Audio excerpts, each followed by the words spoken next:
Here, listen ఈ రెండింటికి ఉన్నటువంటి చిన్నపాటి తేడా ఏంటో ఇవాళ మనం తెలుసుకుందాం. హియర్ అంటే అర్థం ఏంటి అంటే మనకున్నటువంటి ఈ చెవుల ద్వారా శబ్దాలను వినగలిగేటటువంటి శక్తి, దీన్నే మనం హియర్ అని అంటాం. ఫర్ ఎగ్జాంపుల్ ఉరుములు, మెరుపులు, ఆ తర్వాత అలారం సౌండ్స్, సో బయట వచ్చేటటువంటి నాయిసెస్ని మనం వినగలుగుతున్నప్పుడు దీన్ని మనం హియర్ అని చెప్తాం. ఐ కెన్ హియర్ యూ, నువ్వు చెప్పేది నేను వినగలను అన్నట్టుగా. అలా కాకుండా లిజన్ అంటే ఏంటి అని అంటే శ్రద్ధగా ఒక విషయం పట్ల వినడం. You are paying attention to something అని. ఫర్ ఎగ్జాంపుల్ ఎప్పుడైనా సంగీతం వినిపించింది అనుకోండి, పాటలు వినిపించాయనుకోండి, మనం ఏం చెప్తాం?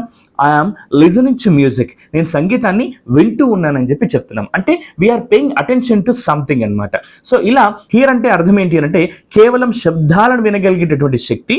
లిజన్ అంటే ఏంటి అంటే మనము ఏదైనా ఒక శబ్దం పట్ల అటెన్షన్ని పే చేస్తూ వినడం అనమాట. ఇప్పుడు నేను ఒక సెంటెన్స్ చెప్తాను, దాన్ని మీరు కామెంట్స్ రూపంలో ఇంగ్లీష్లో నాకు తెలియజేయండి. నేను అలారం సౌండ్ విన్నాను. ఇంగ్లీష్ని ఇలా సింపుల్గా నేర్చుకోవడానికి ఇప్పుడే వర్సెస్టా 360 యాప్ డౌన్లోడ్ చేసుకుని ఎక్స్ప్రెస్ ఇంగ్లీష్ కోర్సులో జాయిన్ అవ్వండి.